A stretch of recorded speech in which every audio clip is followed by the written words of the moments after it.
Assalamualaikum warahmatullahi wabarakatuh. Selamat pagi anak-anak semua.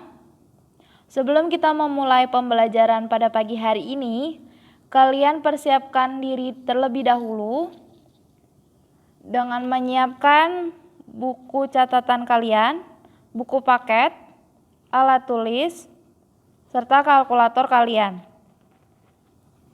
Oke, pembelajaran pada pagi hari ini ialah menyusun laporan harga pokok produksi. Terdapat 3 tujuan pembelajaran. Pertama, kalian harus mampu mengidentifikasikan penggolongan biaya. Kedua, menerapkan prosedur penyusunan harga pokok produksi. Ketiga, menyusun laporan harga pokok produksi.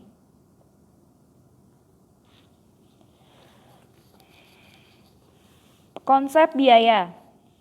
Biaya dibedakan menjadi biaya langsung dan biaya tidak langsung. Di sini menurut Al-Haryono Yusuf tahun 2019. Oke, kalian harus tahu terlebih dahulu penggolongan biaya. Yang pertama itu menurut objek pengeluarannya. Contoh dari menurut objek pengeluarannya ialah membeli bahan baku, maka transaksi tersebut disebut sebagai biaya bahan baku. Yang kedua, membayar biaya tenaga kerja, maka disebut dengan biaya tenaga kerja. Dan yang terakhir, membayar biaya lain-lain, maka dikategorikan pada biaya overhead pabrik atau BOP. Penggolongan biaya yang kedua berdasarkan dasar fungsi pokok. Pertama, biaya produksi, yaitu biaya yang digunakan untuk mengolah bahan baku menjadi produk jadi. Contoh dari biaya produksi ialah biaya bahan baku, biaya tenaga kerja, dan biaya overhead pabrik. Yang kedua, biaya administrasi, yaitu biaya yang berkaitan dengan pengaturan dan koordinasi kegiatan produksi, misalnya gaji bagian administrasi. Yang ketiga, biaya penjualan atau biaya pemasaran, yaitu biaya yang berkaitan dengan kegiatan penjualan atau pemasaran, misalnya gaji karyawan bagian pemasaran dan biaya iklan. Jenis penggolongan biaya yang ketiga berhubungan biaya dengan sesuatu yang dibiayai. Yang pertama, biaya produksi langsung, yaitu semua bahan baku untuk memperoleh sesuatu kesatuan yang tidak dapat dipisahkan dari barang jadi dan dapat langsung diperhitungkan dalam harga pokok produk. Contoh, dalam produksi kertas, maka kertas pada perusahaan tersebut merupakan bahan baku langsung. Misal, pada konveksi baju, maka bahan baku langsungnya ialah pembelian kain.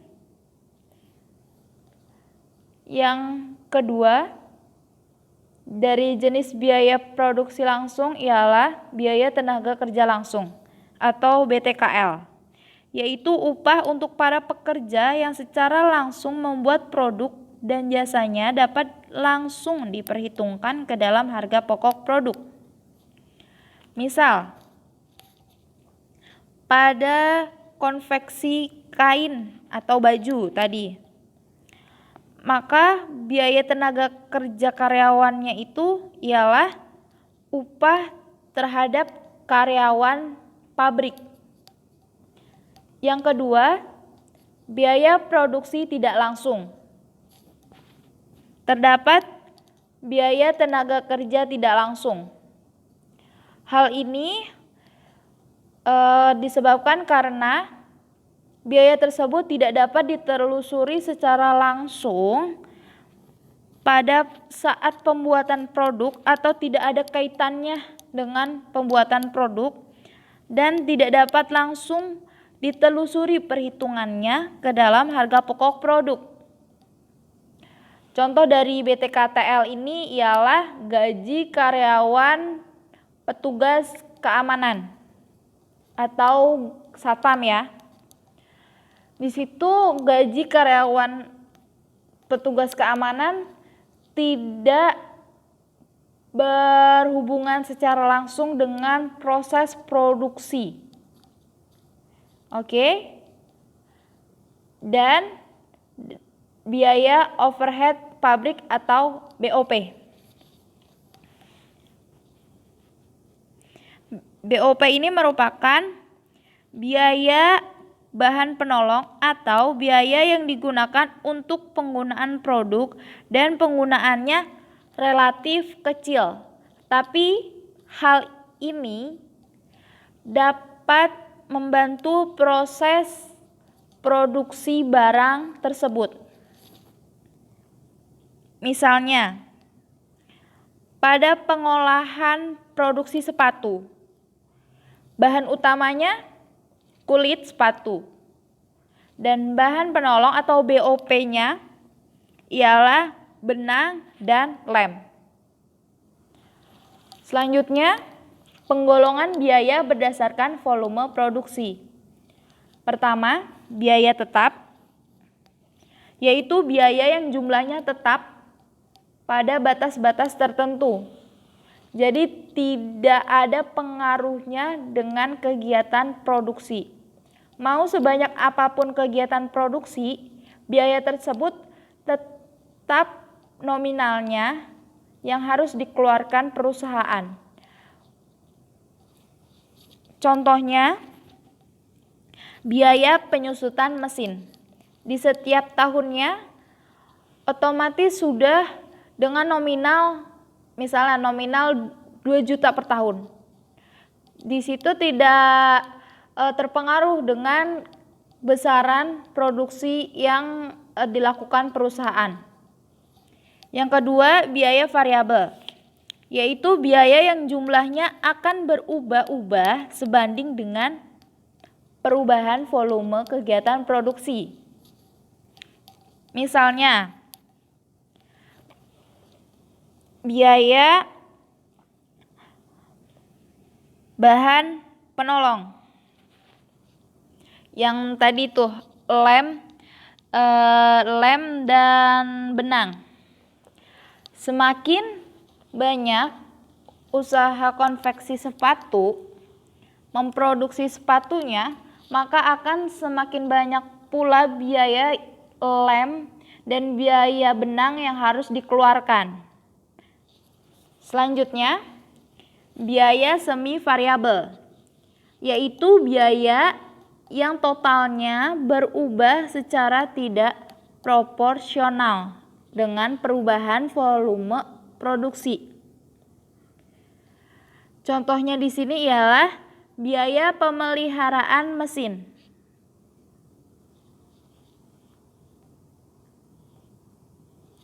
Yang terakhir, berdasarkan waktu manfaatnya. Contoh pertama, pengeluaran modal atau capital expenditure, yaitu biaya-biaya yang dapat dinikmati atau masa manfaatnya lebih dari satu periode akuntansi atau 1 tahun. Contohnya biaya reparasi mesin yang cukup besar pada saat pengeluaran dicatat sebagai tambahan harga pokok mesin. Yang kedua, pengeluaran penghasilan atau revenue expenditure, yaitu biaya yang hanya mempunyai manfaat dalam periode akuntansi atau hanya 1 tahun saja saat biaya tersebut terjadi. Contohnya, biaya pemeliharaan mesin. Selanjutnya, komponen biaya dalam menyusun laporan harga pokok produksi.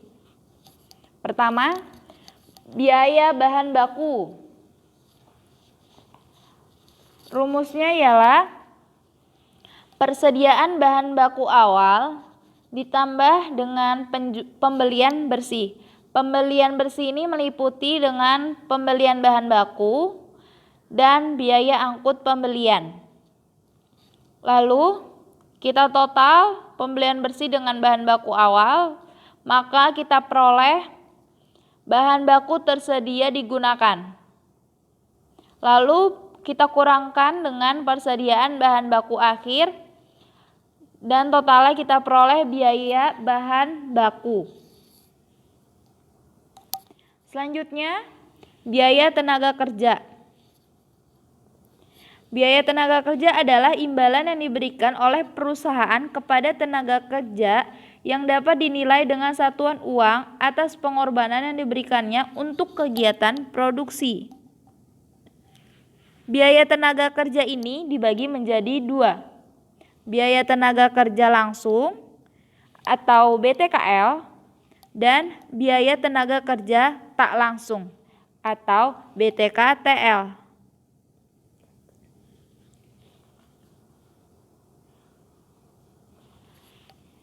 Biaya overhead pabrik, yaitu biaya selain biaya bahan baku dan biaya tenaga kerja. BOP sendiri terdapat 3 varian. Yang pertama BOP tetap, BOP variabel, dan BOP semi variabel. BOP tetap ialah BOP yang dalam kapasitasnya itu selalu tetap atau konstan, meski volume produksi berubah-ubah. Makin besar volume produksi, biaya overhead-nya ini selalu tetap per unit jumlahnya akan semakin kecil.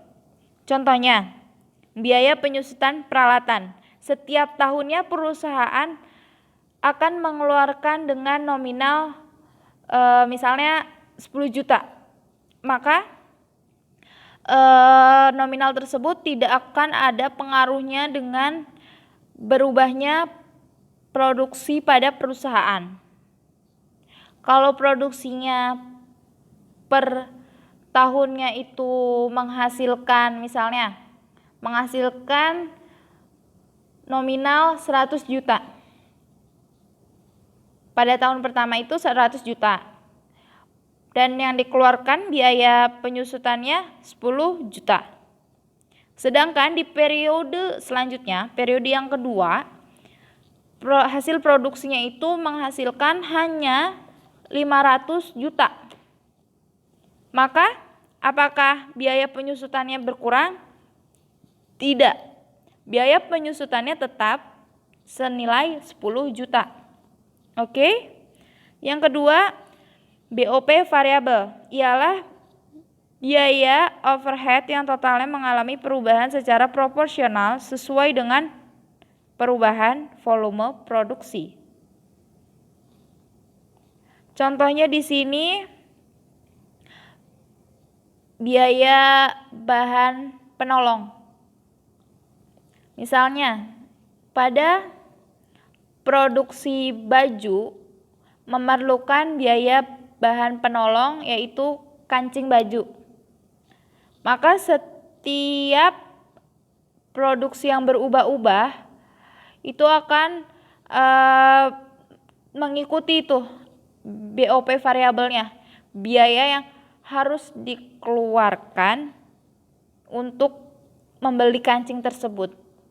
Yang terakhir BOP semi variabel, yaitu biaya yang totalnya berubah secara tidak proporsional dengan perubahan volume produksinya. Contohnya biaya pemeliharaan mesin.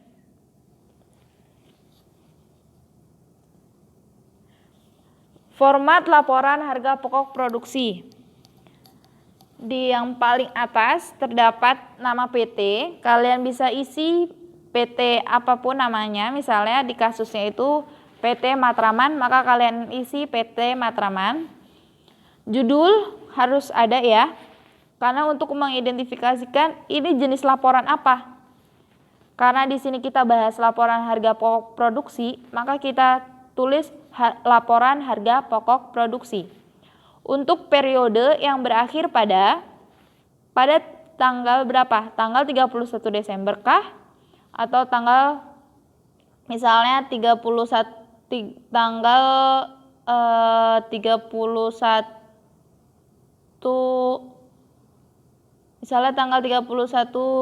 Juni atau Juli gitu. Jadi di sini terdapat yang pertama yaitu biaya bahan baku. Kita perhitungkan persediaan bahan baku awal ditambah dengan pembelian bersih. Di sini sesuai dengan rumus yang sebelumnya ya, sudah saya jelaskan. Terus kita tambahkan total biaya bahan baku, kita tambahkan dengan biaya tenaga kerja langsung atau BTKL, dan kita tambahkan dengan biaya overhead pabrik. BOP ini bisa menyesuaikan dengan kasus yang kalian peroleh, karena di sini hanya terdapat 1, 2, 3, 4, 5, 6 jenis BOP. Di sini bisa berkurang atau malah bisa menambah, oke, jenis BOP-nya. Lalu kita peroleh total biaya produksi. Kita tambahkan biaya bahan baku, ditambahkan BTKL, ditambahkan dengan BOP. Setelah kita peroleh total biaya produksi, belum sampai situ aja. Kita perhitungkan barang dalam proses awal. Karena tadi baru berbentuk bahan baku, maka kita perhitungkan juga barang dalam proses awalnya. Total biaya produksi ditambahkan dengan barang dalam proses awal, maka kita peroleh barang dalam proses selama tahun ini. Ini hanya sementara ya. Lalu kita kurangkan dengan barang dalam proses akhir. Baru kita benar-benar peroleh nominal harga pokok produksi. Di sini terdapat contoh soal, ada di buku paket kalian. Bisa kalian baca masing-masing ya.